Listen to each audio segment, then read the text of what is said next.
coffee's over there. We're like ready to go. All right. So for posterity, this will be the first show where we go over the DAO proposals. I think Jimmy and I have decided we're going to do it weekly, just because there's tons going on. It's sort of a sneaky, awesome way for us to make sure that we ourselves are up to date on everything, because there's enough going on now that there's always the possibility that we might miss something. But I think it's going to turn into an awesome opportunity to kind of run through what we're doing, to kind of check in on what's working, on what we're excited about, and hopefully identify areas where we can get better, right? Because I mean, this is all pretty new. Obviously, Tuttle designed a lot of what's going on with the DAO. She's had a lot of experience. This is my first experience with the DAO, so like we're learning a lot as we go, right? And it's pretty fun. Anyway, I just wanted to start in the ETH Dome. Because there's a lot going on, and Friday, which is tomorrow, Jimmy. I'm still confused. Tomorrow. Yeah, tomorrow's Friday. Well, I mean, in about a couple hours from now. For you, right, Mr. Japan. Anyway, on Friday, 7 p.m. Eastern Standard Time, we're going to do a happy hour. We're going to meet here in the Dome, which is in Old World, just off the path from the main portal hub. And these are just some of the partner projects that we've already got lined up for our explosion into Ethereum space. Yeah, I'm pretty excited, and we're going to be kind of hitting it hard next week and going over a lot of these projects, and putting some information out about what they're doing, what they're building. Some of them you might recognize, right? Like some of them are fellow Wax projects that have also made the port over to Ethereum to try to broaden the entire space. So that's exciting, and there's some new ones in there too. So. Yeah. Anyway, you got a flashback for us too, don't you? I do. Yeah. Oh, yeah. That's a good idea. Because I was actually going to head over there. Good call. So I just wanted to show you guys. I got this in a Facebook memory from. Hey, Lisa. Good morning. I had this in a Facebook memory this morning, and it's Uplifters Tower from a year ago. And then we'll go visit it now because there's a lot going on. I mean, the biggest thing is the Tuttle Tower is still underwater.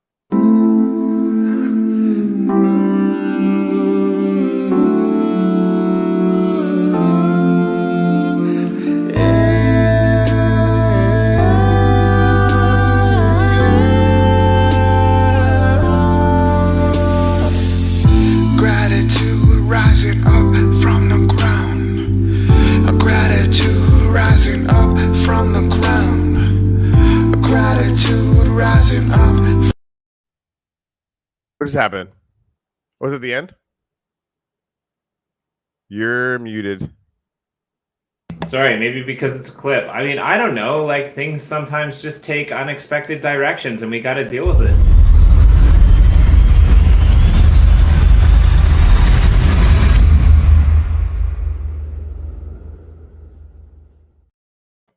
That's sexy. I'm gonna need that video.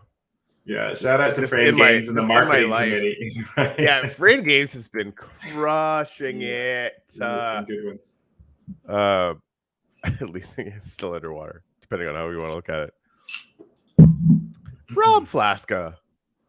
Rob. I mean, great. We got a lot of cool people. He said, I forgot how soothing your morning AM voices are. I don't know.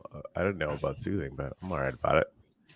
So good morning, everybody. So Corey mentioned this. There's people flowing in now, but what we're going to do is we're going to go over a few of the DAO proposals that are sitting over there on snapshot.org. But we've got a couple of other ideas as well, and I'm glad to see some of the marketing committee in here because we want to bring you guys on sometime. Hey, can you bring your mic a lot closer? All the other people. Please, thank you. It's not the mic. It's the Jimmy. I mean, I don't know. Sometimes you're just real chill in the morning / evening for you. Right. I am. Just wait till it becomes morning for me. What's going to happen then? We don't know. I don't even know. Does anyone know? Unexpected. All right. Before we do anything, we got a bunch of people here. I would love to get gratitudes from everybody, especially TC and Lisa and Rob and Ghetto Crypto. You want to go first?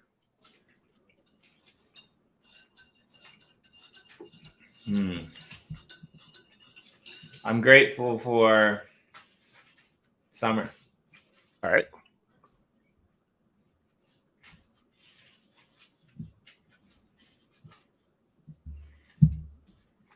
All right, I got a cheesy one today. I'm going in. Actually, I'm gonna have to do more than one. I'm like down too because you made me think of cheese, and I'm thinking Canadian cheese, so I'm kind of grateful for poutine. Damn it.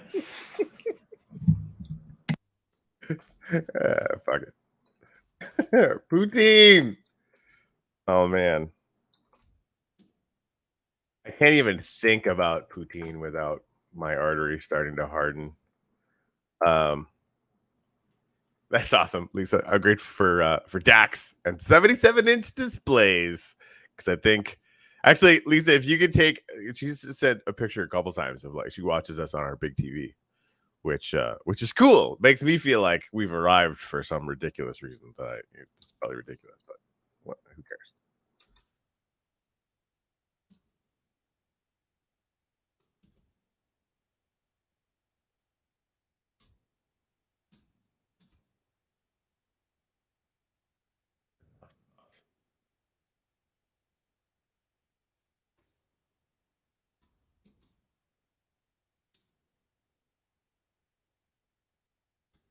Thank you, TC.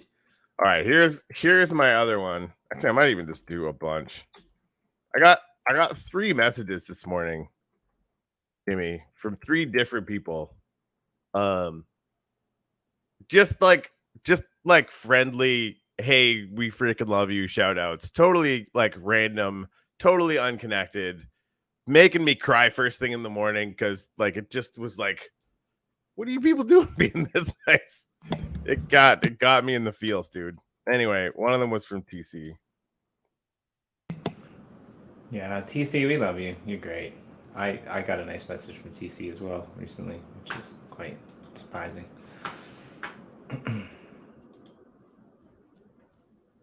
So you have to bear with me. I got a few to put in here.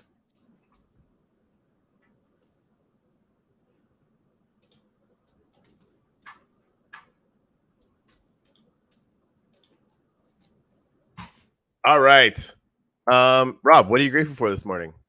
And Ghetto, if you're still here, would love to get you on the board as well.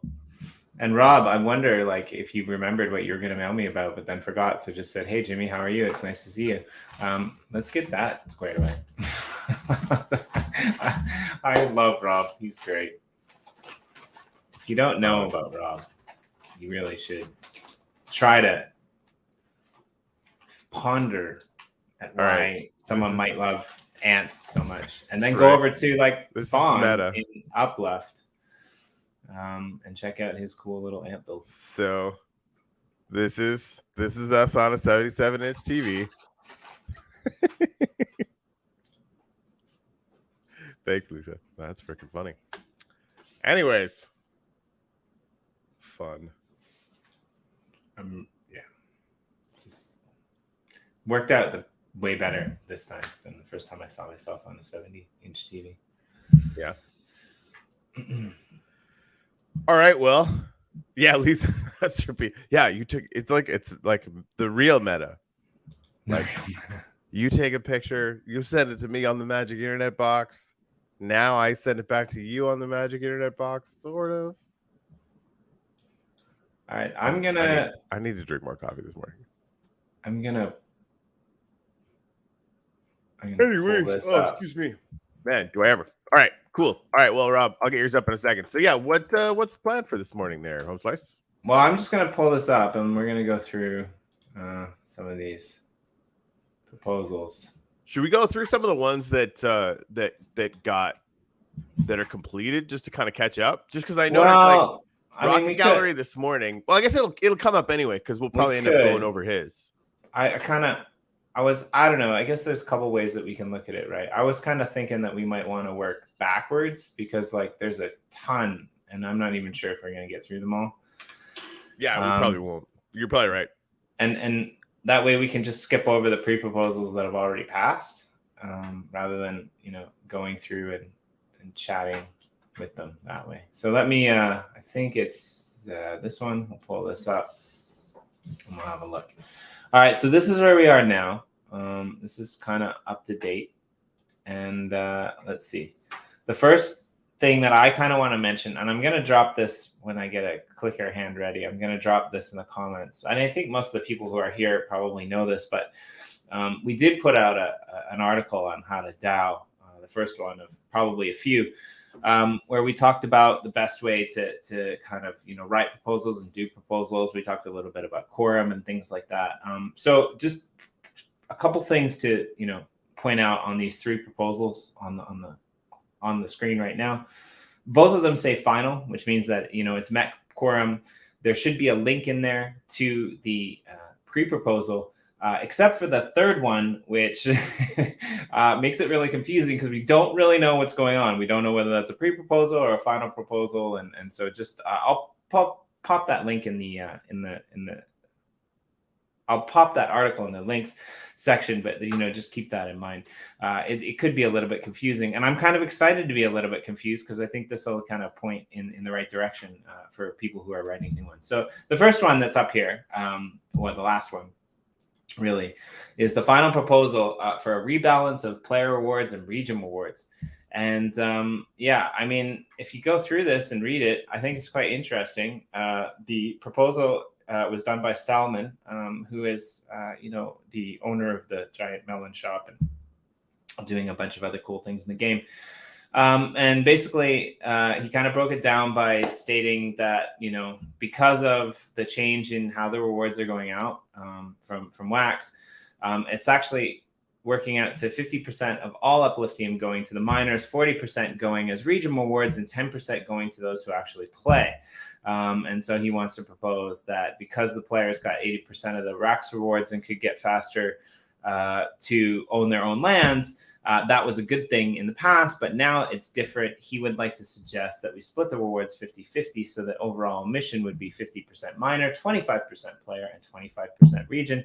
You can see the quorum. You can see the people who voted. I mean, I think this is a great example of somebody thinking about how to make the ecosystem better for all of the players that are coming in there and putting a straightforward, simple proposal through the quorum system, getting it met, and then lobbying for it in the final proposal. So that's my take on it. Yeah, no, and this is a good idea, right? Because we hadn't revisited this in a while. And it really, the way it made sense before was Wax was weighted heavily to players, uplifting was weighted heavily to landowners, and that balanced out, right? And obviously, like the Wax, first dropped down, and then I think, there was even a proposal that we might get to where, I think it's basically just reinvesting it for now or something. I don't remember exactly where that one kind of landed. But it really does make sense to revisit this, and I loved how they put this stuff together. And I really like the ones that I think are going to do the best are the ones where people kind of take an idea and bring it to the Discord community in an open Google Doc and say, hey, make this proposal better. Bring up any questions people have or whatever. Like the ones that get workshopped are just like, I had a really fun experience doing that. Like it just made the idea that we were tossing around on the show here about, getting the land out there for 5 billion. The second that I put it up in a Google Doc, like 5 minutes later, it was 100 times better, just way more detailed. Bunch of questions got fleshed out. It just worked out really well. Yeah, and this seems to be doing quite favorably, towards the rebalancing. So I'm kind of excited. There's a few more days if you have strong feelings about it, or if you just want to be a part of the governance process of this new thing that we're building, and the DAO structure. Head on over and check it out. So I'm actually going to drop the link right now for the general snapshot DAO in case you're wondering and you want to check it out. You can do that there. Let's go on to the second one. The second one is final ETH plot sale versus auction change. So Corey, about this one. Maybe you can dive into this one and explain how this one came about. This is by Ramses, one of our saving graces, really. Can confirm. Yeah. So basically, we've been trying to figure out if we were going to be able to do auctions the way that we wanted to do them, and it ends up that there's some technical constraints is basically we wanted all of the time clocks to start on them immediately, but you can't do that. You know, basically can't. The clock starts no matter what the second the first bid goes in, right? And one of our priorities is to get as much compressed volume as humanly possible, because this gets us a lot of attention, right? It gets us on a lot of lists on Ethereum. Like, we want to hit Ethereum with a splash, right? It's important for us to, obviously develop some runway, right? Because so that we actually have some, money to keep the servers on, blah blah blah, right? But the key thing for me right now is that we really want to make as much of a splash as humanly possible. So the more chance we have to actually sell out, the better, and the more chance we have to compress as much volume into a small area as humanly possible, the better. So just having auctions that could start and then like run for a week and kind of run through that is just really it doesn't work as much, right? So we decided to move to a sale. And I think the biggest thing about doing the sale bit of it is we do the price, like the uplift itself would make less money up front, but people sniping plots have an opportunity to make a lot more. They're not going to have to compete for plots. They're just going to obviously compete on speed for the stuff around the middle or whatever, right? So it just made sense to do that. But then having discussion, like we made that call, right? And then there's a lot of discussion in the Discord, and we're like, what, you're right, we should have a vote on this. And that was a good lesson for us, right? Because we're still kind of used to just be able to make calls. Like, when there's technical constraints, we should have a vision for a thing, and we're running through to try and make it work. If it doesn't work, we automatically just pivot, right? As a team, we've been really, really good at this. But we're a DAO, right? And so I think just taking it to a vote, and then having it hash out. I mean, this is something that I think should have been more on our minds even up front. So this is a good lesson for us and for me, right? So now, okay, cool. Like, if there's discussion about it or whatever, let's take it to a vote. So basically now, we're deciding whether or not we're gonna do the straight 0.05 sale, or do the auctions. And again, like, if we do the auctions, people are gonna be bidding up around the center, right? I imagine. Because I think we're going to put portals around the corners. I think people are going to start, bidding up around the corners, so the points of the compass around the outside, and right. But it also means that, like, the I don't know. I go both. Like, it works either way for this, right? Because, like, all these projects that we're getting in, they want to expand their territory a little bit. A lot of them do, right? And so, like, if they could just straight snipe land around them, that's going to be really good for them. If they have to sort of bid around them, I think that's going to be okay too. So I'm kind of a wash on that one. But yeah, so, we'll figure it out. And I think another really important part of that is too, right? Like, when the auctions roll over, when they're finished, when they're done, if you lose your bid on the last minute auction, then everything's closed down and you can't put your bid in, for another plot, right? You don't really get a second chance. And we kind of learned that lesson in the liftoff sale. And that was one of the reasons we actually opened up the auction, a few days later to have kind of the second part, was because a lot of people, got confused and didn't know that. So that was a couple of things. But I, like, personally, I woke up this morning and I checked in to the Discord and the official channels, and I kind of got caught up. And I really liked how the community, dealt with this, because there were a few people that kind of said, like, we're not sure, like, we kind of voted on this and now, like, it's been changed and we don't know what to do. And then this proposal went up, and a lot of those people who were giving a little bit of pushback, they're like, great, that's perfect, right? Like, if the community decides that it's sale versus auctions, we're okay, right? And that, to me, says a lot about this community that we're in, right? It's not necessarily about, I want things my way. It's about, I want things the way that the DAO, 100%. And right? That's the real lesson for us, for sure, right? Because I think there's always going to be a dynamic tension. Because like the committees, like the marketing committee is gunning, like they're that one event, they're like the new build competition event. I didn't even know that existed. Right. And there's like Frame Games making these videos that are like fucking pro level stuff or whatever. So the committees have some latitude to do a lot of things on their mandate. But the second there's any question around anything that we do, I think, just cool, let's ratify it. Right. It's either going to be the case or it's not going to be the case or whatever. But I think it really, like, it just having that ability to, anytime there's a question, taking things to a vote is going to be awesome. And I think as well, like us learning, if it's going to be a major change, like to be more, I don't know, to be kind of more predisposed to do that, right? As opposed to waiting for pushback from the community, like it like figuring out those times and getting better at recognizing those times when we should just make a proposal like this is sort of the lesson that I'm taking from this, or that I want to take from this too. Like I want to make sure we get better at that. Yeah, I mean, I think it's really cool that everyone kind of came together in the end with this proposal. So let me go back to one more. Oh, but so before we go on to the next one, I just want to mention, the marketing committee thing that you brought up is really cool. So basically, we're gonna do a build contest where you get to kind of build an image of what your favorite Ethereum project is, and then you can give a submission for that, and there'll be some awards given out on top of that. So definitely plug yourselves in, especially if you're a good builder. I mean, I think the closest thing we had to that was probably the other side build contest, where we got I think 6 or 7 really good they surprised me. Yeah, those are really good, right? But like I think with this one, it's a lot more open-ended, right? Like you could have a theme build, you could have any project really that's on Ethereum. I'm excited to see kind of what happens. So this one was interesting too. I don't know how much you followed this one, but there was a lot of chatter in this as well. With Russ and a few other people that had actually done work on this proposal before.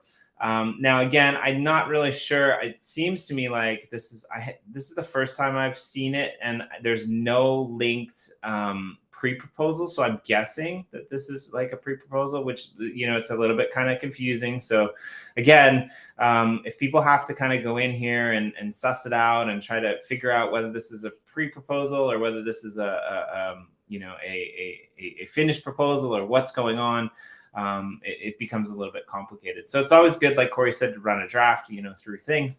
But anyway, they're proposing a community workday where Uplift provides iron permissions and observers to oversee fixing all intersections and extending stairs to ground level. All volunteers receive 3 shards. Now, the conversation that went around after this proposal was posted was a little bit more interesting, I think, than the proposal itself. We had people weighing in on mathematically how long it would actually take to go in there and fix all the rails and lawn them. There were some discussions about, at what point does, going in and altering somebody else's rail, even if it's broken, supersede the idea of, land ownership, a variety of things like that. So, yeah, I think from my personal perspective, like it was a nice idea, but we really, I think, needed to have a little bit more ideas hashed out, and it like being a little bit more, not point blank, but like detailed actually on this one, because it just kind of seems like there could be a lot more information in there. Now, I don't know, that's my take, but I just don't want people messing around on my rails. I'd rather somebody come to me and say, hey, look, your rails need to be fixed. Can you go and do it? I'd like that option for people to be able to do it themselves, right? I think there's a really big, thing to be said, whether it's a difference between a spillover from an adjacent plot and the rails are still on our services, or whether it's somebody who's actually there who, has been building and working on the plot, right? That's my take. I don't know if you have an opinion on that, Corey. Yeah, I don't have a strong opinion on it. I'm curious to see how this goes. Is it even at 1 million yet? Looks like we've got 237K and 107K. So yeah. So again, I'm not sure if we expressly said this, but like when we talk about pre-proposals or whatever, and it's for anyone who wants to make one, right? Make sure you do this first, right? So it's a pre-proposal when you first put it up there. It has to hit quorum to be actually considered, and that right now requires 15 million token vote, right, or 15%. There's actually one up right now. It's a temporary lower it, I think, to 12.5, which I think is really smart actually, just because we haven't released all of the tokens that are going to be going out to the community. And really, like the quorum bit is in large part like, is there enough community support for any particular proposal kind of make it so that we have to focus on it and take it to a full proposal and really decide on it, right? So it really does make sense to kind of lower it for now, just to get more engagement, because like the amount of engagement we're getting right now, to me, that's just like double plus fucking awesome. Like that, I think it's a good start. So anything we can do to get that moving is going to be good. We'll come back to my comment on this. One other kind of not problem, but one other kind of improvement that people could potentially make with their pre-proposals. But just pay attention to the fact that there is no abstain on this.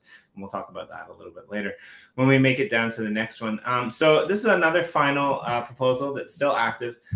Temporarily reduce the DAO quorum threshold, which is exactly the one that Corey was talking about just now. So the idea is the threshold should maybe be temporarily reduced because the second snapshot distribution hasn't happened. So hey, what's going on with the results on that? I haven't seen that before. Can you hit retry on that just to see if we can see where that is? Otherwise, there it is. Oh yeah. So we got 100% of people who have cast their vote. Actually, on this final I gotta vote. I'm not sure. I gotta follow along with this because I've been voting. Just so everybody knows, like I've got a player account that. Obviously I reserve the right to vote with whenever the fuck I want because it came from land I bought just the same as everybody else. I've got like my big gun account, right? And the whole point of having that account is that like it's basically like an emergency veto, right? I'd really rather never have to use that because it's not the point of what we're doing here, right? Like if somehow, I don't know, I can't even imagine like the the DAO voted that you had to give away your big emergency account. I mean, right? Like, and it'd be really crazy, like but yeah, it's sort of meant as a backstop, right? Yeah, for a bunch of different reasons. But yeah, I haven't had to use it yet, and like I don't think I will, right? Like the way things are going now. But I love the fact that I have my player account where I got my free DAO tokens the same way as everybody else did, and frankly, I've been buying them. At scale. Like I actually took I had a wax Ethereum DeFi position in place for a year and a half that I was developing a year and a half ago and I left it for a while, and so I had a little pile of ETH I've been buying DAO token regularly. I actually bought more yesterday, so I think I'm going to vote with those whenever I feel like it as well, because anyone is welcome to go in and buy DAO tokens and compete with me. Yeah, and I mean, I've been trying not to upset the balance too early on any of these things, and I think a lot of other team members have been doing likewise as well. And I mean, like just to point out too, actually, like we could potentially Jack Sparrow Corey. We could what? We could Jack Sparrow Corey. Like we could. I think if enough of the committee members and the team members were to like vote against your emergency support, but it's just there's checks and balances, right? That right, yeah, it would. And here's the thing, like if it would be a situation where the entire community and like more than half the team really wanted, like, in what universe would I want to backstop that?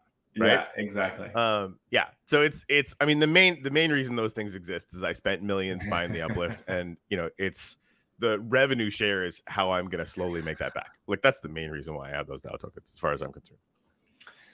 Yeah, I mean, I'm kind of in the same boat. So, all right, let's go on. This is great. This looks like there should be no qualms with that. Where are we moving down? Admins. So this is a fun this is one. Rocket Gallery. And Rocket Gallery is one of my favorite human beings on the face of the earth. Like what he's been building is absolutely epic. But this is a really fun story, and it really, I think, Jimmy, this is why we have to keep doing this show. And even still, like there's so much going on that it's tough to stay apprised of it. So I don't think that Rocket Gallery knew that we had done a vote on this, that it got 99.5% of the vote, right? It was extremely popular. It was my first proposal that we made, on selling a piece of land for 5 billion upliftium, right? Because that Rocket Gallery is entirely okay with what we're doing on Ethereum and what we plan to do on other chains. That's genius, right? Now, granted, like that he's in there, so he sees, he's exposed to that, right?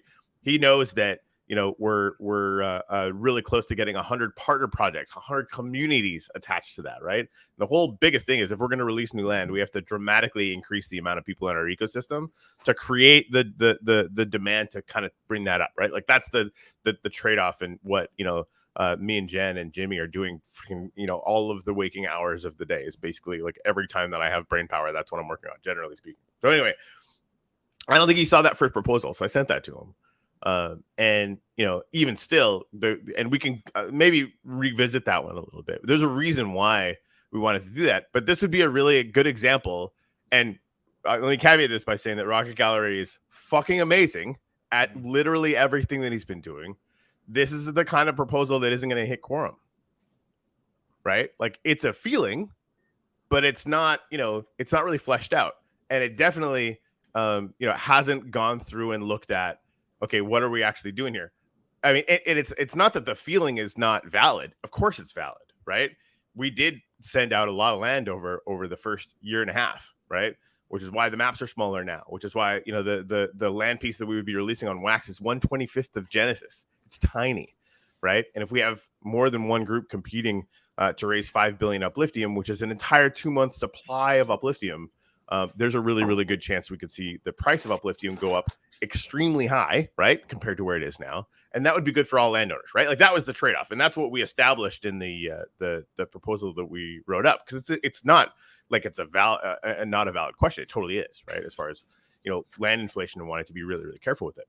But anyway, so well, but there's some interesting math in this one as well that was broken down, and I'm gonna, if I can find time, I'm gonna see if I can go back through the Discord community chat, because I think you were in there and I was in there a little bit earlier, you know, chatting about this. But the new land sizes of those, you know, two worlds on Ethereum are substantially less than like Genesis or Gratitude, right? Like substantially, right? So even if we port it over to like Solana, or we port it over to Cosmos, or we port it over to like any of these other chains after with these smaller scale maps, and we're bringing in, you know, new community members and trying to make this the metaverse where, you know, blockchain is the home, not just this is your home, right? I mean, we might even, you know, be as, never mind, that's sorry. So weird. So there was a weird, there was this weird thing that like I saw today that I thought was like Photoshop, but apparently it wasn't. Like apparently, like Vitalik Buterin praised praised EOS. Praised EOS is a better Ethereum, and it kind of blew my mind. And I'm like I had to go check to see if that was real. Right. And it like apparently was real. It was real. It was really weird. So anyway, like we're not gonna have to do that in the metaverse. Is kind of where I was going, right? Like we want to be everywhere so that everyone can be everywhere, right? Like yeah, that's my goal, right? And of course, you know, I've got a small vote. Like we all have a small vote, and I could be outvoted, but like I'm. This is one that I kind of actually do care about, because like I don't want to be on one chain. I don't want to be a maximalist. Like the people who are annoyed that we're going to other chains, like that's not the world that I want to live in, right? Right. Well, and again, like whenever we do plans to launch new stuff, all of those are going to come with a vote. Like I think everybody's going to be able to check in every single time, right? So this is the thing, right? Like just stop creating worlds and selling plots, you know. That's a good feeling, right? Like that's something we should pay attention to. Every single time that we're gonna do that, we're gonna have a vote on it, and everybody gets to make their voice heard.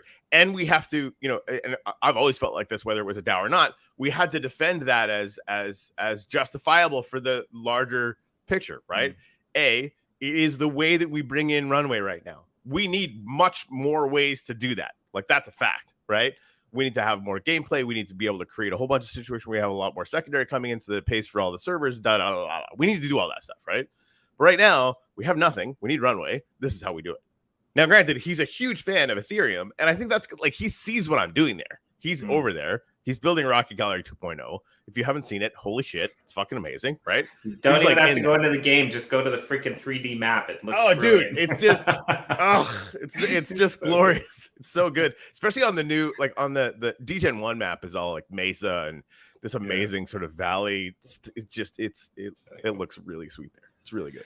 Yeah, I think he just hadn't seen the proposal. But this is the thing, right? Like keeping up on this stuff is not easy. And this is why, even just for ourselves, like there's a bunch of stuff that's in here that I haven't done a deep dive on. So this is one of the reasons why Jimmy and I want to do this. We all kind of get each other up to speed, and you'll always be able to vote moving forward on each time we, do a plan like this and plan any more releases. Well, and but like the other thing too is like I think that there is this sentiment with a lot of detractors recently in the Uplift, but like this kind of points out the difference between like I didn't know that was who put through that proposal, and I was kind of looking at it thinking, and are you even playing? Like, do you even have land? Do you even do stuff? Do you even uplift? And apparently I was wrong because the Rocket Gallery uplifts it. Yeah, exactly. There are a few people that uplift as much as he does. So it's good, but like again, like there's a lot of action. We might not have time today, but like Corey mentioned earlier, we kind of want to try to do this maybe even on a weekly basis. Kind of. I think it's absolutely necessary, and I think it's going to be a lot of fun, right? And even just because Jimmy and I were talking about this off air, like even if it's just to make sure we're up to speed on it all, but like I personally I want to get really good at this. Like just the seeing, and I sincerely doubt that we are yet, right? Like because of Tuttle, frankly, we got to go from 0 to like a really, really good system really quickly. But I want to make sure that my instincts are always on point, right? Like the principle of engaging the amazing creativity of the Uplift community. And that the idea that anytime that there's sort of not consensus, that we can really outline, okay, what does the consensus look like? That vibe is so good. It's so good that I just want to keep getting better at it. And the more time we spend doing this, I think the more we're gonna be able to realize the principles and values that made this a good idea in the first place. Yeah, I like it too. And like we're super far behind, so I don't even know if we can get through them all today, but we'll try to get through as many as we can to get caught up. But I like this. I think this is like, going to be the new. Well, at a certain point, we'll only, we might only go through the ones that have hit final, right? Unless there's any pre-proposal ones that are just like really. Yeah. Hey, let's look into this one. This is a good one. Yeah, I'm just gonna go down the list today because it's our first time, and you guys can see what's going on because I think some people aren't plugged in, but I do like this one as well. Dan and passive uplift them drip for land and rail block. The first thing I want to mention on this one is so when you're setting up a pre-proposal, always have an abstain. Yeah, right? that's what I wanted to go back to. Right, and the main reason you do that is that so people on the team can then go, this is a very interesting question. Let's rock and roll this into a final without actually applying our vote to it, right? So if there's an abstain, then we can get it past a quorum, or you can like lobby people on the team with a couple million votes to get it past quorum to get it on the docket. This will matter a little bit less, but it's still going to matter if that other proposal goes through. Because like that's the thing. Like some of us are not necessarily. Most of us are wanting the community to throw their weight behind what they believe, right? Like we're not some crazy dictators that decided to pull a Descartian evil genius act where we pretend to be a DAO when we're not, right? Like we're actually here for the DAO. Like, do you have any idea how much fucking pain and annoyance that would be? Like, it just would be so much better to be like, nah, fuck you, we own it all. Like that would have been sweet Jesus, right? So much simpler. But this again, like this is long term. This is so much better. Anyway. So the abstain really does matter because people can throw their weight behind it. They can get it through to the final proposal. The other thing that we should maybe mention is once it passes the minimum quorum vote, the final proposal can go into effect, and sometimes the pre-proposal will still be live, right? Depending upon the time frame that it was set. So just a couple things to be aware of on the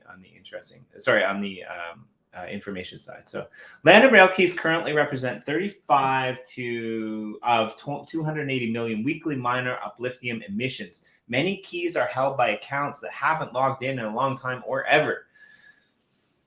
By ending this drip, we'd reduce average weekly total emission and ensure a greater ratio of that emission is in the hands of the active community members. This would also allow for a greater distinction between passive upliftium generation from miners and active rewards for players and active landholders.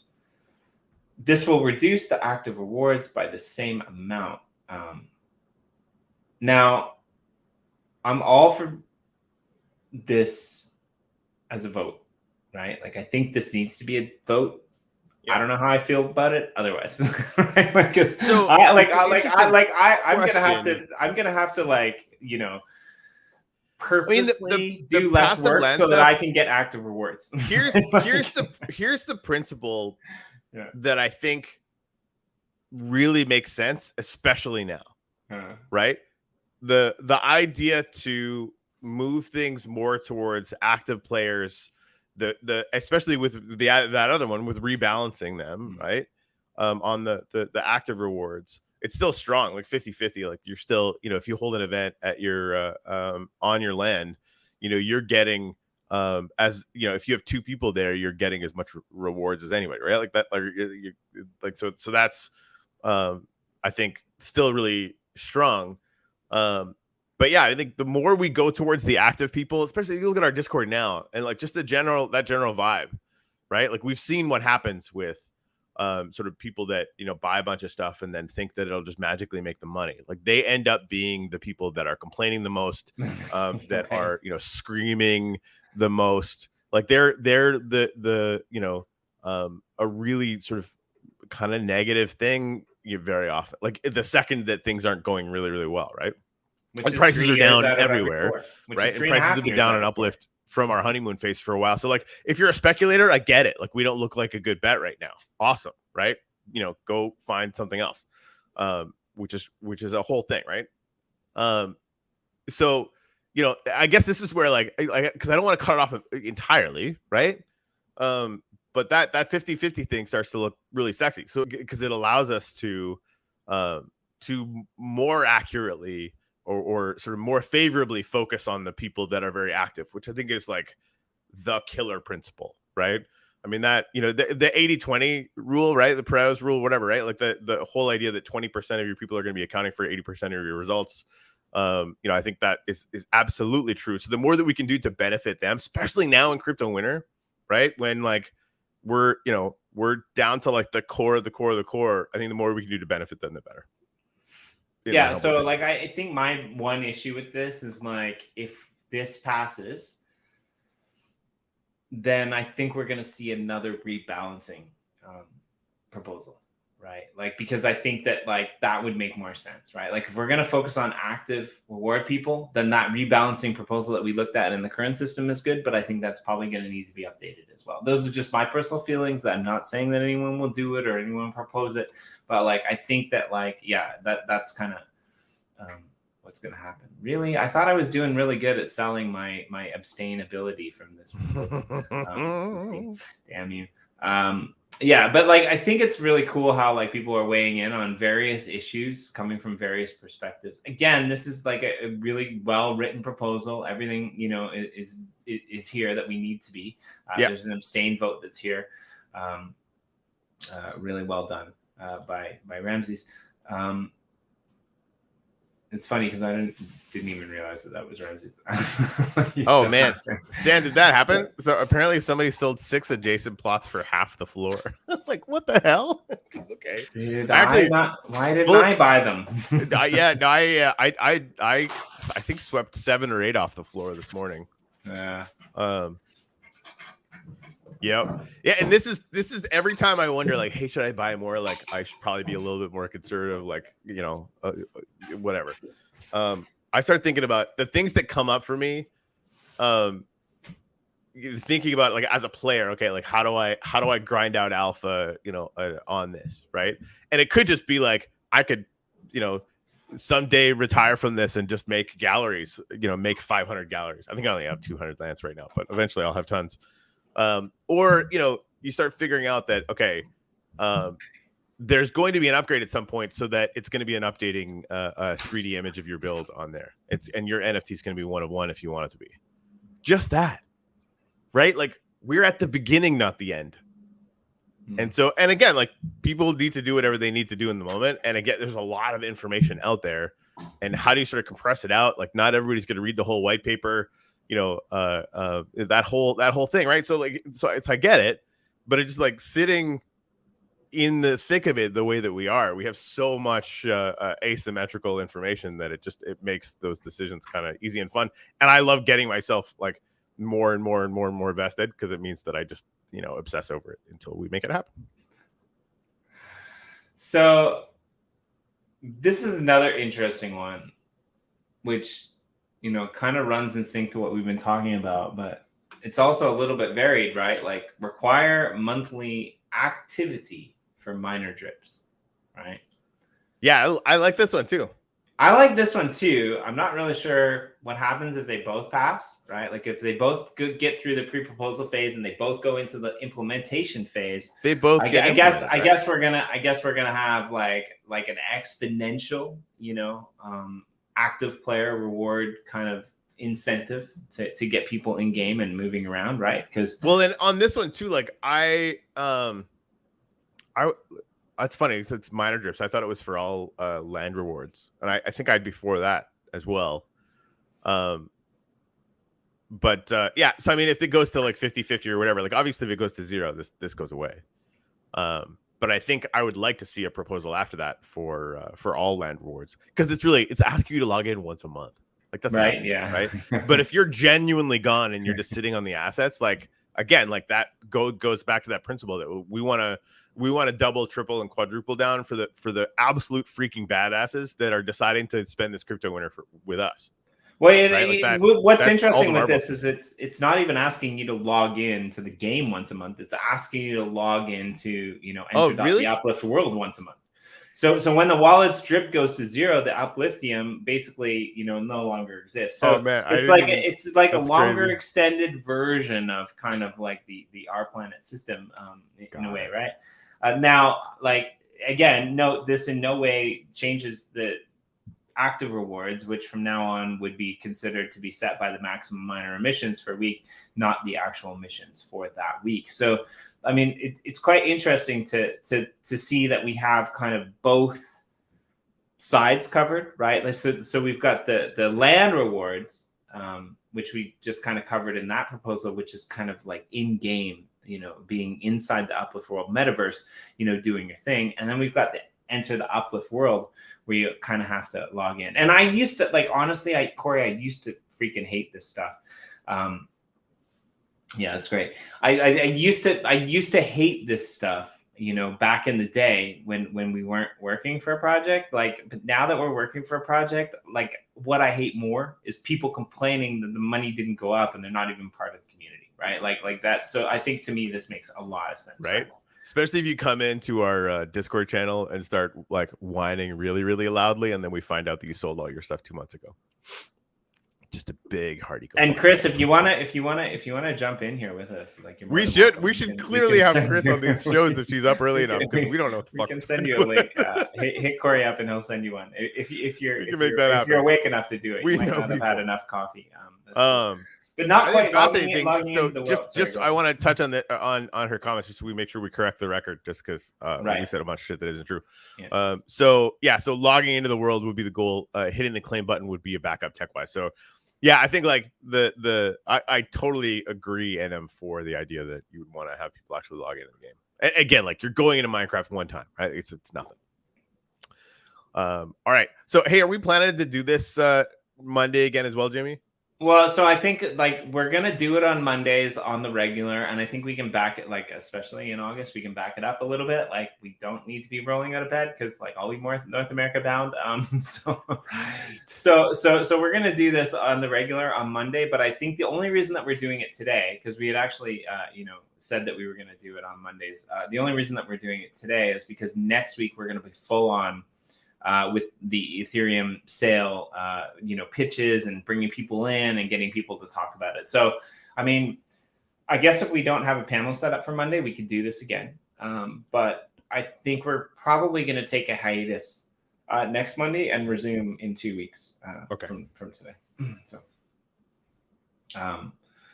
But yeah, it would be great. This will maybe, replace the weekly AMA, because we don't really need a weekly AMA anymore. What we need is a DAO discussion talk. Right? That's great.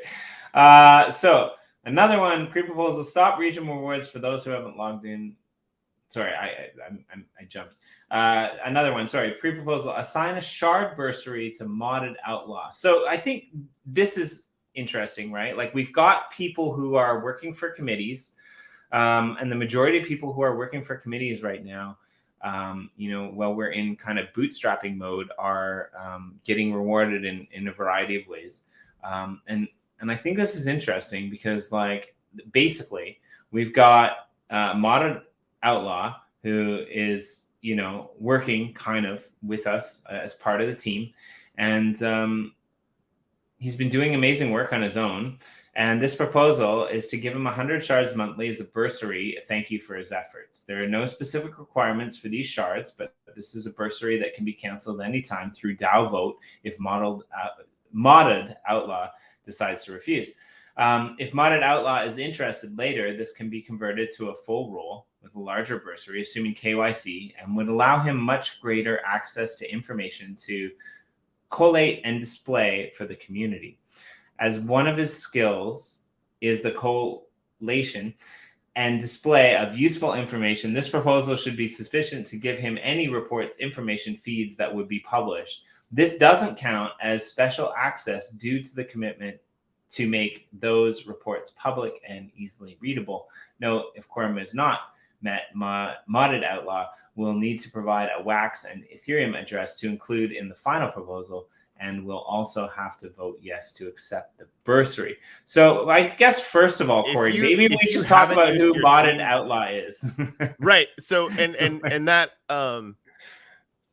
this is something that a good lesson too, right? Like, if for anybody that doesn't know who modded outlaw is, like, we've just seen, he's got a bunch of tools that he's built that that's up, and the one thing that really, like, it just came across, and I think it sparked this conversation. Tuttle, please tell me if I'm full of shit or not. Basically created this way to just in any browser window take a look at basically take a tour of any Uplift build, right? And it's not, you don't have to go to the game or whatever. You just automatically comes up into the browser, and it seemed like it was really fast too, right? You got a bunch of arrows, and you kind of go take a look around, and it was just freaking incredible, right? So just wanted to basically say, hey, listen, like, what you're building is awesome. Like, clearly you're producing a lot of value and potential for the community.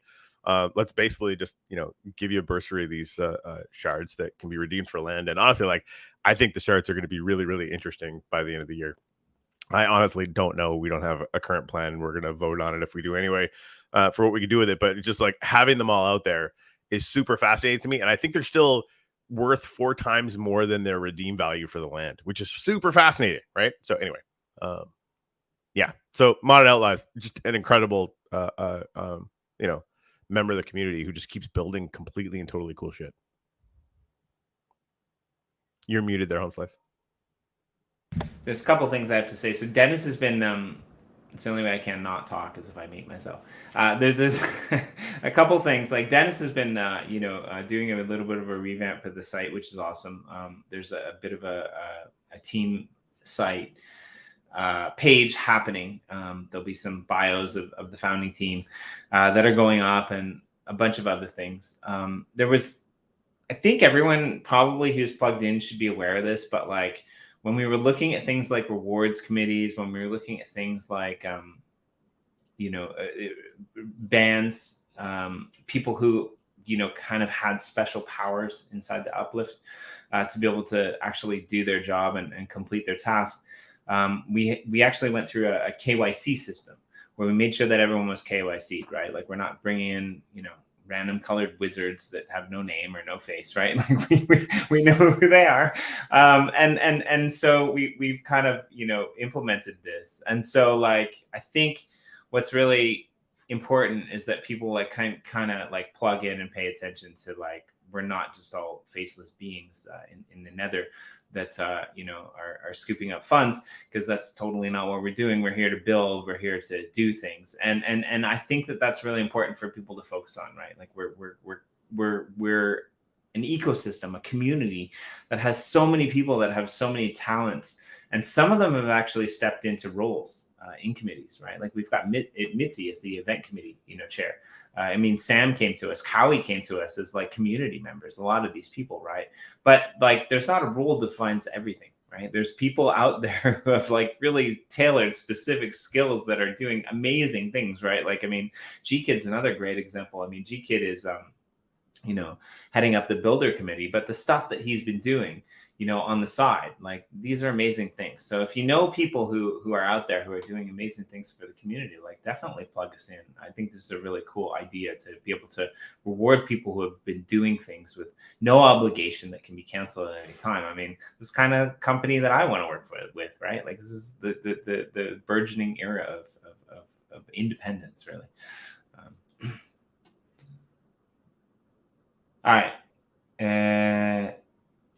I don't even know what this is. I haven't even read it yet, Corey. It's kind of freaking me out. Yeah, let's read through it. I've heard about it, but I don't know either. Pre-proposal Landrail key NFT recycling program. You want the honors, or do you want? I'll do it because it's not bigger on my screen. Regular blends would be set up for land and rail plots where the blender exchanges their plot for a shard pack. This pack will contain between 60 and 120 shards randomly, with the average pack bringing about 75 shards. These packs would also contain a chance at a new miner with a 1 million Upliftium pool. Additional miners could be added to packs down the line as the pool fills. Plots burned this way would be regenerated to their pre-build state. Then the burned key NFT would be reissued to Uplift services for use in future auctions or shard decks. This allows people to remove mined out or otherwise undesirable plots from circulation and to have a chance at getting back more than a plot worth of shards. It also closes the loop by allowing a form of land plot recycling. As a first-time reader of this, I quite like it because I made a deal with somebody not so long ago that I would, basically get a few free builds on some of my plots because they were always in need of sand. And I said, look, you just go and you take the sand and I'll regenerate that Upliftium, right? I'll use Upliftium to regenerate the plot. And then like we can just do it over and over and over again. And I get a great builder. And he's like, dude, you're too nice because you can buy a sand plot for less than the regeneration cost. Right? So what I could do is I could, throw that sand plot, exchange it, and I could get some shards. And what's nice about this is like, correct me if I'm wrong here, but shards are going out kind of in different servers at different times, right? Like we started off with Thune. I mean, I think the next the land that you trade in for them. Yeah, I think it goes out in different lots, and we always can, right? I mean, no. I didn't mean that. I meant like, so we started in Thune with the shards, but now I think the next one that's on the list is Londum. We had to vote for that way further down. Oh, really? Right. Okay. So yeah, the thing, I don't even think I saw that one. Right. Man, New York blew a hole in my brain. It was a full-on week, but yeah, but like there, I think it was Londum, Swineland, and Gratitude. Where would the next shards go out? So Thune and Londum are already up, and I can't remember whether it was Borvalis or Gratitude that got the next one. But what I like about this is, like, for example, I could be an Uplift. I could exchange my plot, right, to get shards, and I could end up in another server. Now, what I like about this the most is the fact that, like, if I do this, and I'm coming from Ethereum, I might end up surrounded by people in Wax, or I might end up surrounded by people in Solana, right? There's a whole new gamification aspect here, which is really cool, right? Yeah, it's fun. So here's a question, Chris and Sam and everybody else, really, like on something like this, like, and we've got like 10 days before it is, and hopefully Jimmy as well, like us doing this show, like I hope it makes more people vote, right? Like I hope people have, like, they just come and hang out with us Monday mornings and just spend some time with us, and we can, hash through stuff, and then everybody can vote more, right? Like if we can increase the already pretty good engagement that we're getting, that would be really cool. But like, Chris, what do you think of me just like abstaining with the big guns on stuff like this? Like right, stuff like I'm gonna go abstain. Like right, and I'd love for the team to do that as well on anything that you feel passionately about. I think that makes sense, right? But like just this is something that because I try to figure out, okay, what are the principles, what are the values that this sort of creates, right? The idea that it creates regenerated plots, especially in the survival worlds, that's really cool, right? The idea that we have more in Uplift Cervix so that we can have it part of the things. I mean, we need runways. This is really really important, right? But then also I think it creates the potential for turnover down the line and the turnover on the shards as well, right? So to me, anything that gets more NFTs out there where there's a real value proposition for them, so that people are going to be buying and selling and trading them, that secondary market. And I have this dream where secondary market pays for the servers someday, right? We have a lot more stuff that we need to pay for besides the servers, but just like as a midterm goal, that's something that is always on my mind. Yeah, I mean, this is a great response, right? Nothing wrong with abstaining with the big guns, but it's usually not needed. This pre has been up 14 hours or something. I bet it gets there today or tomorrow. Yeah, I'd like this is kind of how I'm playing the game recently. Is I'm kind of watching like when the final goes in, I'm gonna want to vote. I was just excited. But you're right. I just let other people be excited and just keep the fucking big guns in their case. So if you haven't figured this out, the only thing that Corey and I really do well is we have a Calendly set up that we pay people to manage our schedules for, but that's really all. Like we just kind of randomly haphazard figure shit out on the fly here. Corey, you know what else we might want to include in these shows? The rest of the 99% we just asked Tuttle. Right. Something we could also potentially include in these shows is if people hit you or me up and they've got a proposal up there that they think really matters, we could bring them in for like a 3.5 to 5 minute pitch and then kick them out, right? It's like, oh yeah, no, I think like 100%. If somebody has a proposal they feel really, really strongly about and they want to come and do a pitch for it, 1,000,000%, yes. Yeah, that's huge fan. That'll be really fun. All right, let's keep going. I like it. Recycling program. Final proposal: Creeper HP damage on Borvalis to be switched on. We talked about this a little bit yesterday, and I think I actually went in and voted yes for this today, like after waiting to see what the community would say. But like I was like, I'm all for it, right? Like I think this is a great proposal. It outlines everything quite well. There's a link to the pre-proposal, which is in there. You can cast your vote. People are in there voting. Yeah, man, Creeper HP like if I'm not I don't spend a whole lot of time in Borvalis, or I might have an opinion. I would say I have a little bit of land there and stuff, but like yeah. This is my favorite part. I love that this is a thing. Like just like yeah.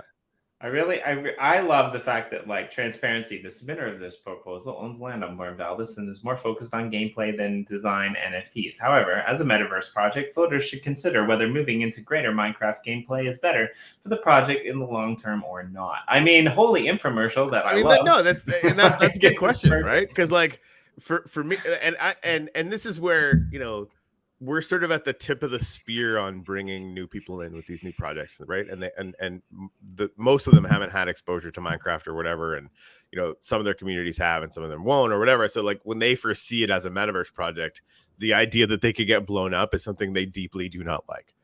But right, like what we've learned over time is that the people that stick around and really dive in and become obsessed with this, most of them end up in survival. Right. It's like it's a thing that happens. It's a more sort of enriched experience or whatever. So that like this debate is as old as Uplift time, right? And so I think especially for the people that are still messing around in Borvalis, while I am scared and I'm totally a wuss, I definitely would not get in the way of them turning this on if they want to. Well, and I think it's interesting to like look at the vote count on this too. Like we've got 1.5 million versus 44,000, that are for versus against. And this is like really cool. And like in conjunction, again, there's a proposal that I think was made further down the line that was asking to, lighten up on damage in gratitude. right? So this kind of goes back to like different regions, you know, different rules, different people. Okay, so this one, I read this the other day, the first time, maybe a couple of days ago, and this, I actually had to read it 2 or 3 times, but like this was really interestingly put together and a little bit thought out. Now, 3D, 3D is quite an interesting person. I think you probably are aware of who 3D is. He's got some amazing builds. We just featured one of his builds. He just mentioned on Twitter that he had a proposal up, and I asked which one, but we came in and did the show. So I'm glad that you said who it was, because I said no. So that's awesome. Go on. Yeah. So this one has to do with, I'm assuming that this is I mean, there's an abstain here, so it must be a pre-proposal. But again, like, we really makes it easier if we don't have to actually search out this information. If you can put pre-proposal in the title, right? But it's talking about player capture mob spawners. Sometimes people come across natural mob spawners, cage spinning mob in the uplift, and not everyone wants one on their plot, while others would love to have one more on their plot. This opportunity to allow the players to capture the spawner, pick it up, or melt it with an uplift service could not only increase the economy within the uplift, but could help people customize their plots even more. It says, I think there was a typo there. How this can help players in the uplift? Well, it could give players building hardcore and player versus player or player versus environment builds can obtain more mobs for higher levels of difficulty within the single plot without changing the game mode. As people on the uplift, many use mending attributed gear, and they need to be able to fight mobs to recharge. So this would allow anyone to have a micro recharge station. I mean, I'm not even thinking about micro recharge stations. This is brilliant. If someone is building a peaceful build in survival, for example, they could capture the mob spawner and earn a little bit from the community instead of just destroying the spawner. And creative plots with spawners could capture the spawner to sell to someone on a survival plot. This would only work if the spawner could be melted into an NFT through an uplift service or transferred directly through to the survival worlds. And it creates additional item for sale within the uplift economy. Now, like, honestly, I haven't voted for this. I don't think I might have voted like abstain because I think it's cool, but I'm not on the Minecraft level to even like comprehend half of this personally. So, and I think like the thing that pops out to me, right. And you know, Chris, I'd love your opinion on this. Like anything that talks about, you know, crystallizing anything in game into an NFT, like that has been on our mind for so long, as a way to be able to, like, because the survival world economies are like, it's so awesome and interconnected, and I think it gets a little bit better all the time. But being able to bring these things out, oh, that's interesting. So Sadisty came out in chat talking about reasons this might be a mistake. I haven't thought it through nearly as much. Yeah. So like, and again, like I don't know either, right? But the idea that you could take a mob spawner and turn it into an NFT and allow other people to install it. Now, I don't know. There could be gazillions of technical reasons why this is not feasible, but the idea itself of having anything in the survival districts where you could crystallize that out as an NFT and put it on sale on Nefty or on Atomic or whatever, it's just like that to me is just, it's inevitable and it must occur at some point. Yeah, I like the idea that the focus was kind of on uplifting services, even if this isn't something that goes through, right? Like it might be useful in other areas to think about like possible things. It's definitely well thought out. And I think the more we start playing around with these ideas, people will start to understand the technical constraints more and more all the time too, right? G-Kid, I welcome back, man. Right. I hope overloading mobs for lag. Lag is always an issue for sure. Indeed. Okay, so this one, I know Sam appreciates this one. The egg one? This is... Yeah, hey, you discuss amongst yourselves. I love the picture. It's so cute. I need more coffee. This is adorable. I love that this is even a thing we get to talk about at work. I didn't even know, like, I just assumed that it was a Minecraft thing, right? Like, but should we change the maximum number of eggs stacked from 16 to 64? Yeah, I don't know. I'm excited to see, where this goes. It's looking like it might not be quorum, but, yeah, I mean, I like it. Very fun. Okay.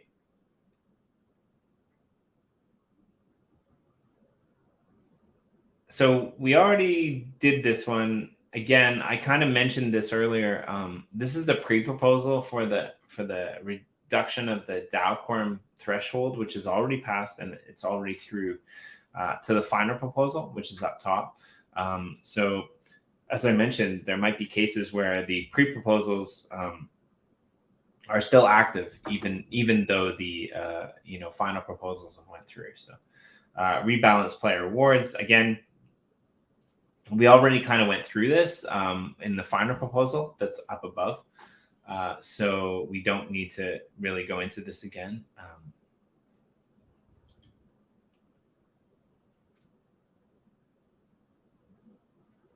Okay. Yeah, and like, I know like Chris has been quite plugged into the DAO discussion channel in our Discord. And there's a lot of people who are tossing around ideas in there. I think, Corey mentioned earlier that one of the kind of good things that you could do if you're going to put a proposal out there is to like throw up a Google document and have people, kind of weigh in on how they feel about it. But another really good thing that you can do is you can go into the Discord, and there's a lot of people talking about variety of proposals in the pre-DAO discussion channel group. We should maybe rename it to the proposal the proposal discussion group, DAO workshopping group or something. Yeah, because we are definitely not pre-DAO anymore.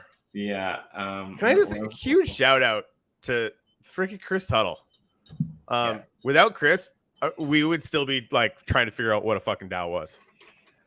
Maybe not, because we know some other people that are pretty good at this stuff, but like we've come so far from the idea of putting it together like this, trying to harness this creative and community energy that we've always had here. It would not have happened this efficiently or this quickly without Chris by like an order of magnitude. Chris, you freaking rule. One of the things I love about our team too is like we've got a few people on the team that are pretty plugged into the Ethereum, pretty plugged into other blockchains as well, right? Like Sam is as well, and Chris are more so than these two old eosioweeklyt blokes.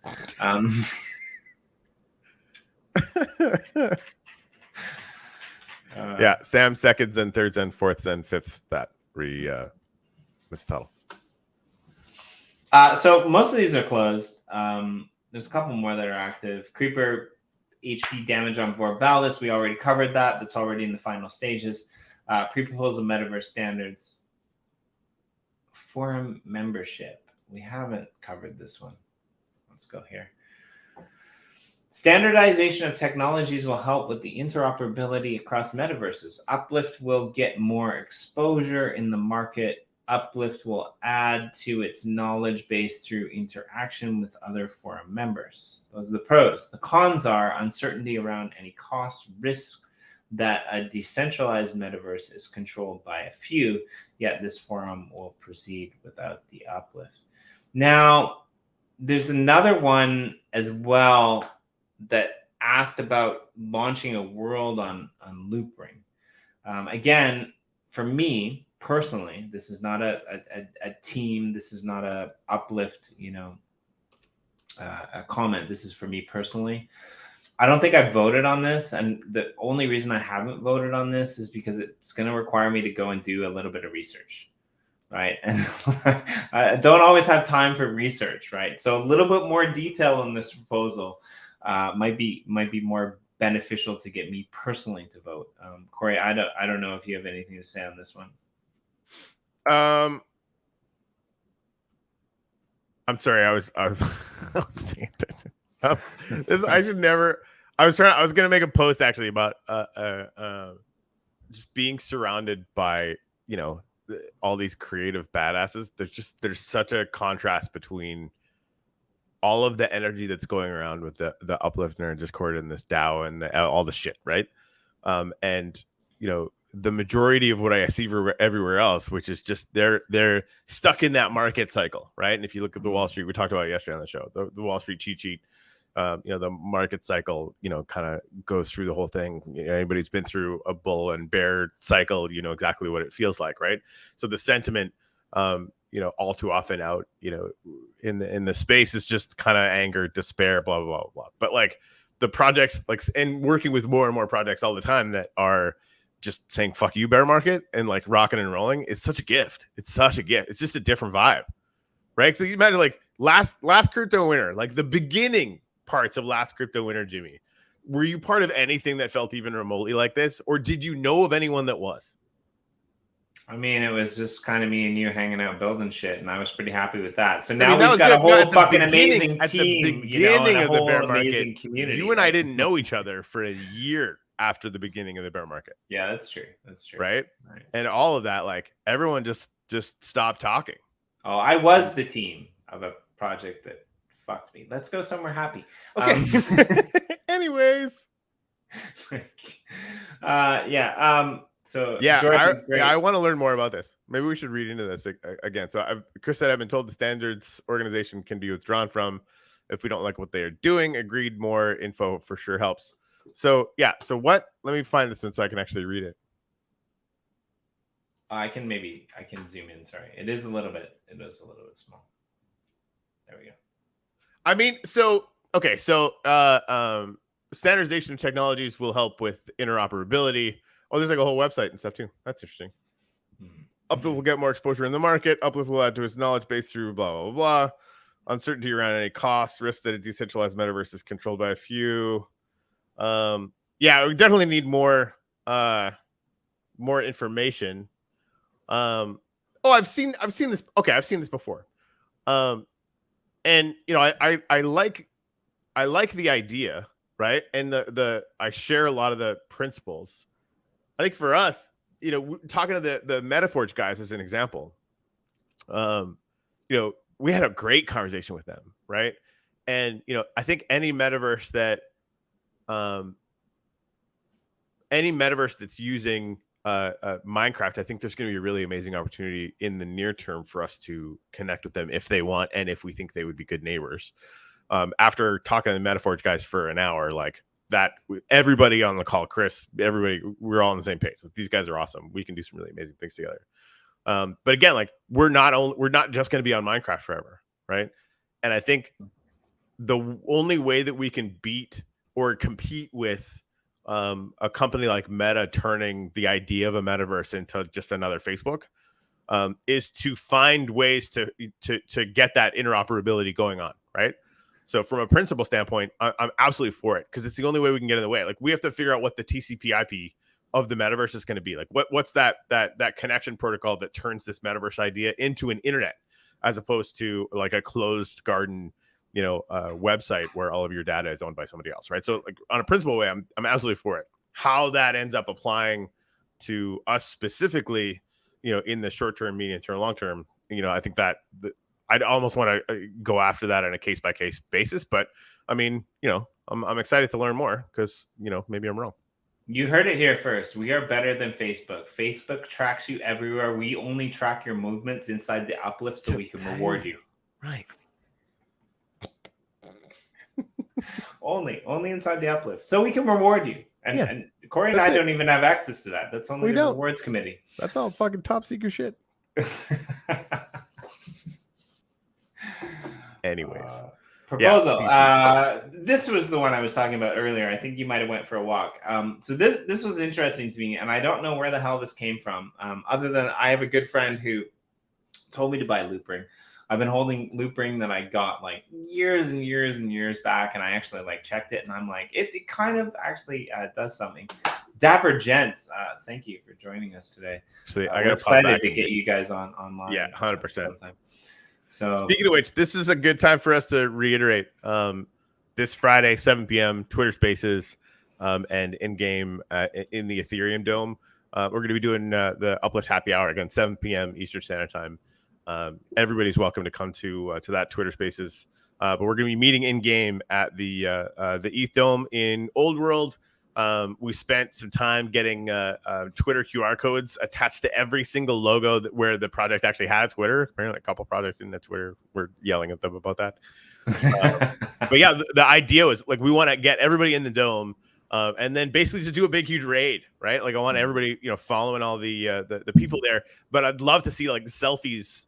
And tagging all the projects with their logos, and just generally we can have a blast just raiding Twitter itself with all of our new friends and stuff. And everyone on this team likes simple shit except for me, but I'm just gonna say it, like if you happen to be in the metaverse and spin up a Twitter Spaces at the same time and we all raid you and jump in and say yay Uplift, I mean it might be pretty fucking hectic and chaotic, and I'm gonna be at work and I'm not gonna have to deal with the aftermath of that, but like Corey's gonna have a really good time with it. All right, I'm stealing the screen for a second. I want to show the the last couple of times I went into the dome, all I saw was the Dapper Dense logo because it looks freaking fantastic in here. Formula 69. This is how I met Corey, by the way. What does that mean? Yeah, so I mean, you can go over here and actually. If you're fast, you can probably point your phone at this right now. Let me make sure this works on the screen.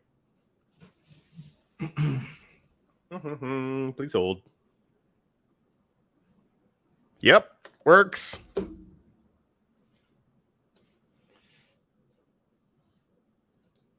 And we do apologize. We were supposed to have Dapper Gents on the show last week, but we got a little bit sidetracked with NFT NYC. So, yeah, definitely hit us up when you guys want to come back on and talk about all that. Anyway, sorry, back to regular scheduled programming. No, I kind of want to go back to this because, like, this is just, I mean, I kind of want a t-shirt. Like, seriously, make me an NFT that I can buy the t-shirt and I will buy this. On the front, it says Formula 69. On the back, it says reward me and I reward you. I mean, there's no better NFT than that. Sorry. All right. Back to the kids-friendly stuff. Proposal to prioritize Loopring. Now, Corey, do you know what Loopring is? Negative. Okay. So it's a different blockchain. And as Uplift expands and evolves into a blockchain, Ethereum already being the first, I think it would be financially advantageous to prioritize Loopring, LRC, on the list of future tokens under consideration to be integrated in the Uplift sphere. I believe that Loopring's partnership with GameStop could prove to be a natural means of onboarding new players as their platform grows and attracts more users to a practical NFT gaming. I believe that making our system compatible with their currency as quickly as possible would potentially be very beneficial to growing the Uplift user base and market value. So this is interesting to me because I think that like we do want to expand to as many, at least I do, not speaking for the team, but like I want to expand to as many blockchains as possible that have valid communities that could like essentially fill up a world that could populate a world. So this is I this whole vibe, I fucking love this vibe because it's basically capturing why do we want to partner with new blockchains, what's going on there, and it's really getting into long-term kind of business viability ideas, and just it's great for me, especially short term, right? Yeah, they have Chris said I think it's a great idea. They have people in need interesting projects, so that's great, right? Like and there's a bunch of projects that are in that. Newcoin is another one, right? Like they've got a few projects that are attached, and they definitely need interesting projects. That need interesting projects. That's where they go to the bottom of the list for me. So I think a proposal that I might actually start workshopping right after the ETH one.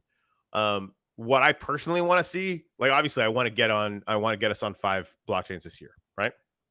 That's just like something that I'm obsessed with because I think it's a fun idea.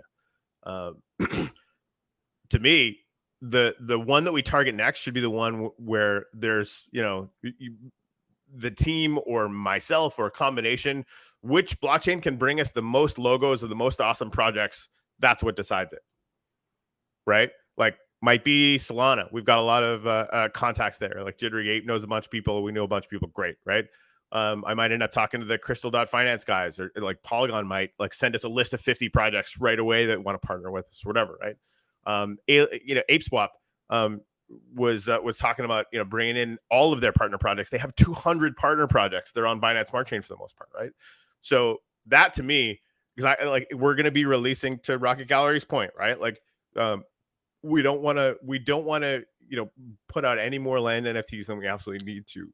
And we want to stay way ahead of it on the demand curve, which just means bringing in a lot more communities, a lot more people than we're releasing land, right? So for me, you bring in 100 projects and, they have minimum, 5 to 50,000 people attached to their community. Like that, these are good numbers, right? So that's what I'd like to see. We decide the next one based on how many partner projects we can pull in the space of like a week or two. And again, like I'll be adding to every list that I possibly can, right? Like, we've been doing lots of contacts with a lot of different people. So it'll be interesting even for me to see sort of, how much I can do myself on that score, but then everybody else doing it as well. Like we'll get a whole lot of action on a whole lot of chains, and whichever one brings in the most and the best communities, then we can vote on raw numbers or vote on how we feel about it after that. Yeah, and I mean, like Ethereum, Ethereum was a no-brainer, but it's still like quite a bit of work, right? Like to get these projects who want to come in and who want to be a part of this, next metaverse revolution scenario in the bear market is no easy task. And I think like focusing on chains that we know are going to be around, and I'm not saying Loopring won't, but like when people say blockchain, the first thing that comes to mind is that Bitcoin, right? The second thing that comes to mind is like, is that Ethereum? Like, where do we go next, right? Like people know about Binance, people know about Cosmos. Like, I mean, Cosmos to me is brilliant right now. They've got this whole IBC thing going on. It's starting to crush for sure. And we know the same people who are attached to crystal.finance on Polygon have asked us to come over to Cosmos with them. So that's definitely a possibility. But yeah, Matic and BSC are easy to deploy on too, because again, they're just using the same sort of kind of EVM sort of thing. Though I don't think Loopring or Newcoin will be that tough either, especially not Newcoin, right? Like Newcoin will get Newcoin's super easy. We're part of the accelerator there. Like I think we'll end up doing something there kind of regardless, just because we've got an amazing partnership running with them, and they've got some ideas to kind of have an offshoot of what we do over there for them specifically, which is a whole other thing. And and they're an EOSIO, they're an EOSIO based chain, so exactly, like it's not super simple, right? Exactly, and they've got like we've got access to the people that actually run the whole thing, right? So like it'll be really easy to hammer out any tech lift that's required. I mean, one of our problems actually with porting over to Terra in the early days when that chain was taking off was the fact that like our developers really didn't understand the programming language, and it was a bit of a problem. Now, I mean, probably the team is smarter than me, and they wouldn't have kept it in UST, and we probably would have made it okay. Wouldn't have got completely fucked over when the whole market crashed, right? But like this is definitely like something to think about, right? Like I'm not even sure the Loopring what coding base layer that is actually. Maybe other people know. So like, yeah, I'm interested to see how this progresses, and I'm interested. So I have a question for you, Corey, a straight up question. And this is one of the questions that I hated that my friend asked me, 3, 4, 5 years ago when I told him my goal in blockchain and crypto was to get 1 Bitcoin. And he said, why 1 Bitcoin? That's a stupid number. Why would you just pick 1 Bitcoin? Like randomly, you're just picking a number and that's what you want. That doesn't mean anything. He came to me a couple of weeks ago and he's like, I've come around to your idea of owning 1 Bitcoin. And so like, but like, so to not, jet off too much into the foray of, unknowledgeable, ramblings. Why 50? Why did you choose 50 projects per smaller world? I mean, I picked on board, right? When I mean, we had 50 in Genesis. Like that was the very first time. And like the maps we're releasing now are 25 times smaller than Genesis, each one. Right. So, I remembered how much work it took to get 50. And I was like, this is an entire make or break moment for us. So let's do 100 because I'm a fucking idiot. We have a really good chance still of achieving that. And it creates a lot of energy when we do that, right? Like a lot of eyeballs, a lot of projects, a lot of communities that are paying attention to and looking at the uplift and they're going to be building in it that just wouldn't be before it. So that number was just in my head because I had done it before, right? And so, if I could do that, then in this moment where we need to create a massive splash to kind of sort of shake the past off us, I want to leave it all on the field. And if I can barely freaking keep my eyes open at the end of this ETH auction, then so be it. Now, what the world in 100 years will remember is the fact that Corey Cottrell, founder of the Uplift, decided that he didn't want to go through the whole drama of deciding whether it would be creative or survival anymore. And so he just said, fuck it, we're going to go 50-50. We're going to go 50 for survival, 50 for creative. And that's where we ended up. Oh, man. Yeah. I still have trauma, leftover trauma from that argument. That's the best. That's the best residual trauma of all time, honestly. Well, and this goes back to like the stories, right? Right? Do we stop minor drip, or do we take it down to by 50%? Right? Like, it's always like the 50% like instantaneously pops out. Love the principle, but like, we don't have to make a make or break 100% decision on this, right? We can just do both, kind of, sort of. Anyway, TC wants a Dogecoin map with an Elon Musk rocket spawn tower. I mean, I think it's good. Only especially considering like we have Rocket Gallery to build it. Projects. Right?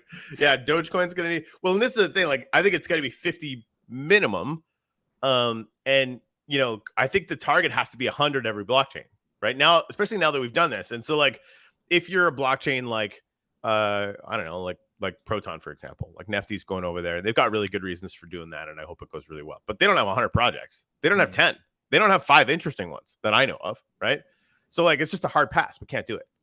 Not right now, right? Like, maybe in the future, and I'd love to be able to do it in the future, and maybe like even like much smaller amount. I don't know. Like, there's a way we could solve it, but right now for us, like, we need way more people, way more projects connected, and we need to bake in some runway, and we need to make enough money that we can get to revenue sharing. Like, that's like ultimately, like, I'm not going to get paid for any of this shit. I'm working literally all of the hours of my life, and I'm not going to see any money from this until we get to revenue share. So like, that to me is like, kind of the organizing principle behind all this stuff. And that means we need to do really well in ETH. We need to do really well everywhere else we go. We need to get to the point where secondary market's juicing, and then, the whole conversation we have all the time.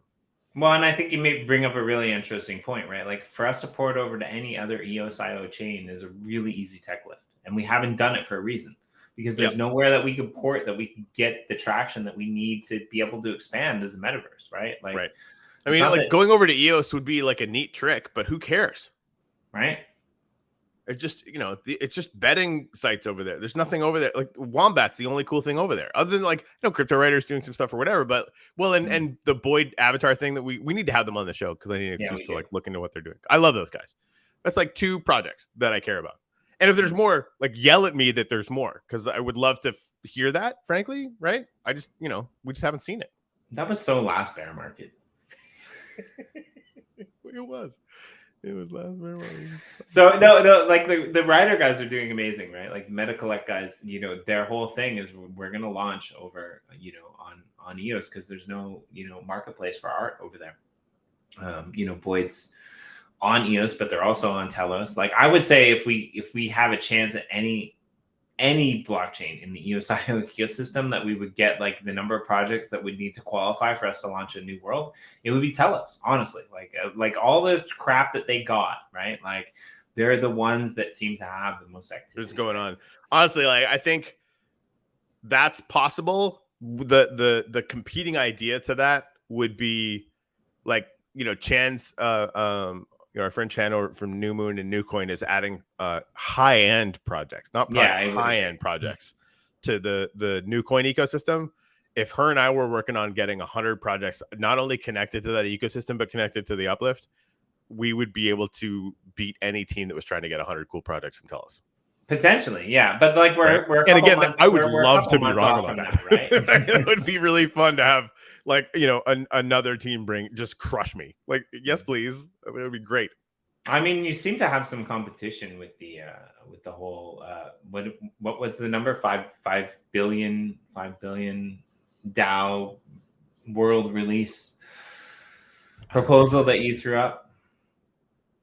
What about that proposal? And how is it Like connected to everything else? there's other people who are trying to crush you. They're trying to get there first. I'm not competing for that. And honestly, I want to. Like, I think like I was talking to TC about it. Like, there's sort of like I don't know, like there might be sort of conflict of interest, although, like, because I'm a player and whatever founder guy I am now, right? So like I'm sort of wearing both hats, and I'm not always good at wearing them both. But I definitely we need to see people competing for that 5 billion, or the idea behind it won't work, right? Like, just one group sucking up as much uplifting as they can isn't going to increase the price enough to really have made it a good idea. So, and that just means we need to communicate that better. We need to, do some more marketing around it, which I think we're going to be able to do.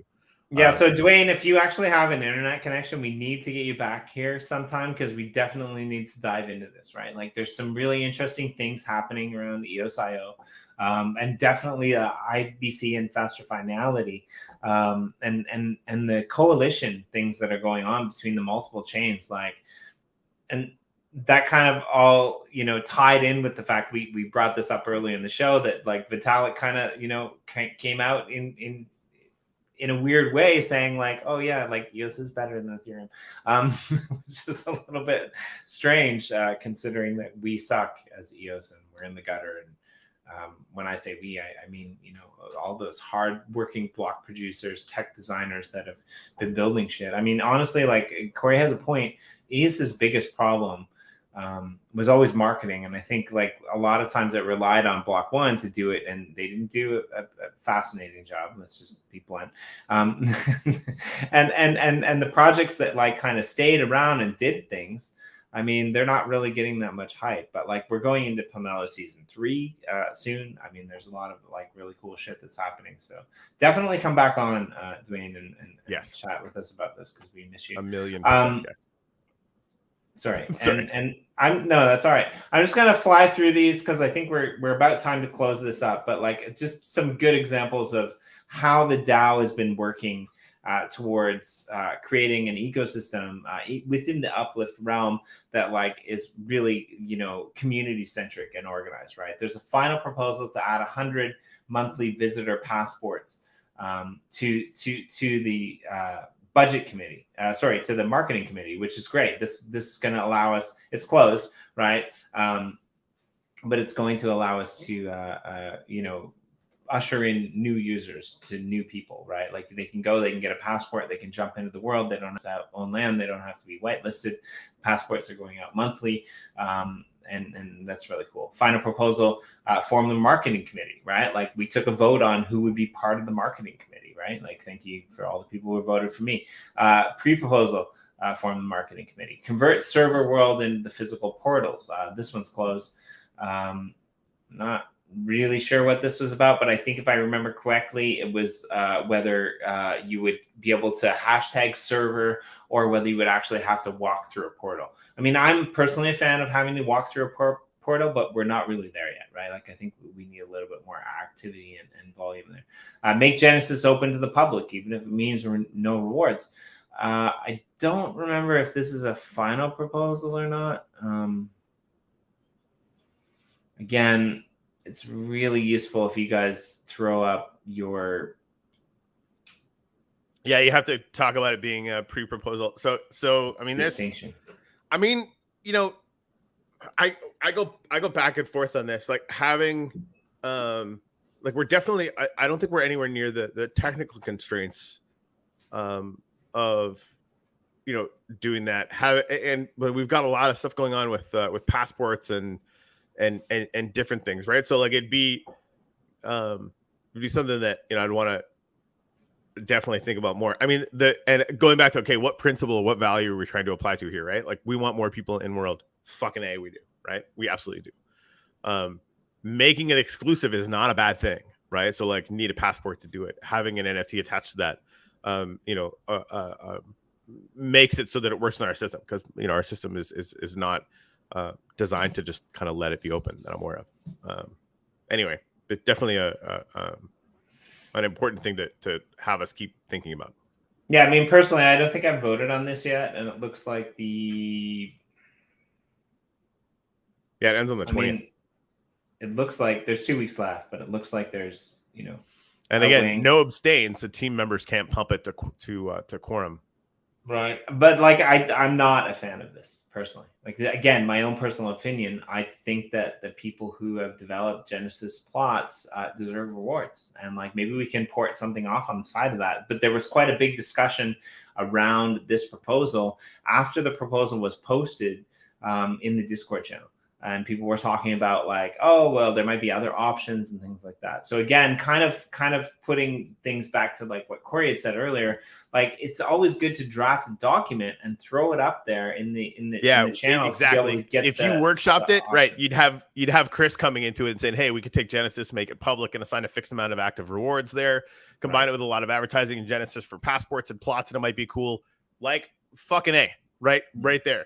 And even like there's a lot of crazy things that people can see in Old World too, right? Like kind of old school stuff. I'm a little bit biased because I was there for all of it or whatever. But and that's where people first come in, right? So if the only places that noobs could go is Old World and Genesis, and again there was a lot of stuff like having that be sort of the demo environment, and people can upgrade to going to their own plots or whatever. I mean that's sexy as hell, right? So again, like taking this proposal down even. And workshopping it to get everybody's opinion. Like again, like not workshopping it just seems insane to me. Like everything that I've seen, if you take your proposal to the DAO, like make it, copy it or whatever, make it a Google document, open it up to everybody. Just watch what happens. It's really, really amazing. It's just going to get fleshed out. It's just going to get better. I think it's just going to be an amazing practice to well, and like honestly, I think what you're saying about an open server, like I'm much more preferential towards it being Old World, right? Because there aren't people who invested money, there aren't people who bought plots. But like that's been there and it's been built on, right? The thing, the tens of thousands of hours of build hours in Genesis is super important, right? Yeah, there's a lot of cool things that like that some of us, very few of us though, built in Old World, right? Like some sort of like iconic monuments or whatever, the original cathedral and some goofy other builds, whatever, fine, right? But that whole idea, like the amount of creativity that went into Genesis, that is more important, frankly. Like if it was only going to be one of them, I'd pick Genesis because it's going to focus on. I mean, Jimmy, you and I haven't even seen everything that's been built in Genesis. It's true. It's crazy, right? Sure. And so, and that again is going to lead to some of the OG community. That's going to allow them to make experiences. That's going to allow them to really start to iterate on getting better at attracting new people into our ecosystem and showing them cool shit and giving them excuses to come back. And then it just, I think, percolates into the rest of the environment. So like, I definitely think Genesis. I'm still not convinced. Like, right? Like you have to convince me, but like I'm still not convinced. But like again, like going back to the discussions that happened in the Discord around this channel. Around this topic was quite interesting because there were people that were talking about like potentially porting over a new server that people could, visit that were outside the ecosystem and still be plugged into the rewards from people who were inside the ecosystem. There was a lot of like kind of, back and forth about this after the proposal was, published, I guess.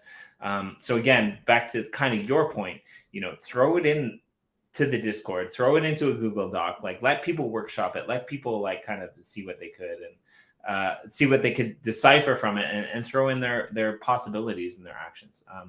I think like, honestly, like we're kind of maybe almost caught up, like that most of these are closed. Again, like some really interesting ones early on, restrict flying in Genesis to landowners and whitelisted accounts. There's 2 weeks left on this. Yeah. Does that meet quorum? Yeah, I don't think it will. I don't think I just like flying is so many people have created their builds around the ability to fly that I could never be okay with this.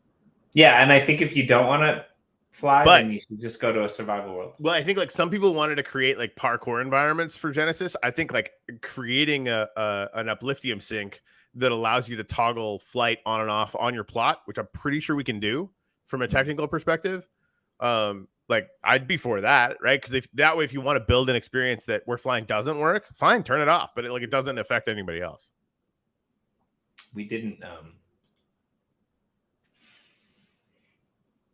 talk about this. I'm like, honestly, I'm not sure if it matters. You're talking about the Telos EVM? I think he's talking about EOSIO in general.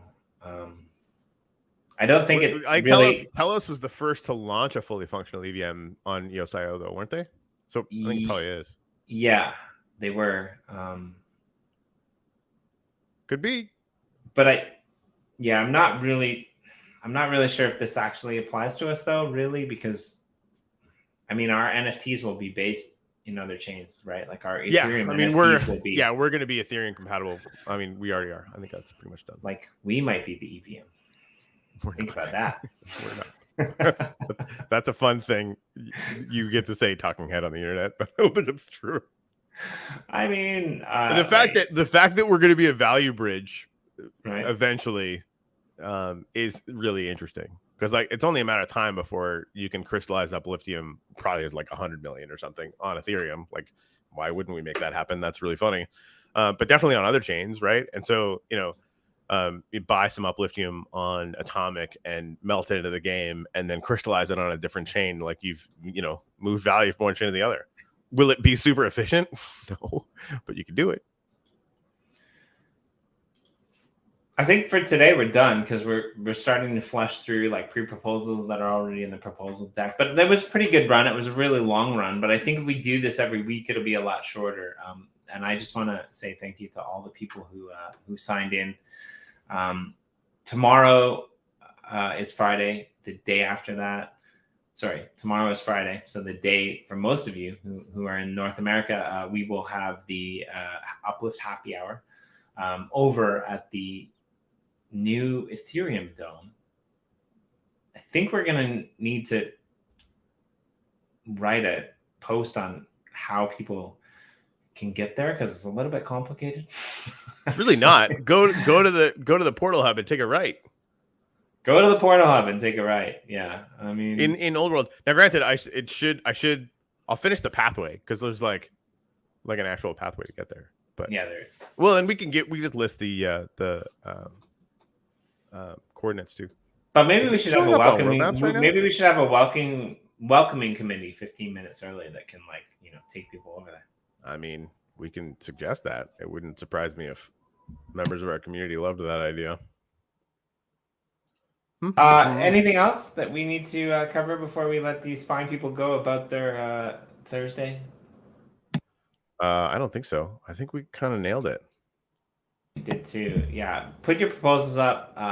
Make sure that you draft them with a pre-proposal or a final proposal in the title. It's very not necessary, but I think it's a very good idea to make sure that you include abstain in any of your pre-proposals, so that we can, you know, vote without, you know, making a big splash. Right. Yeah, definitely plug into this not next week, but the week after. Probably on Mondays. We'll do this on a regular basis, or on Tuesdays. And if you have any questions, hit us up in the Discord. I mean, yeah, let's fucking build blocks and make the world a better place.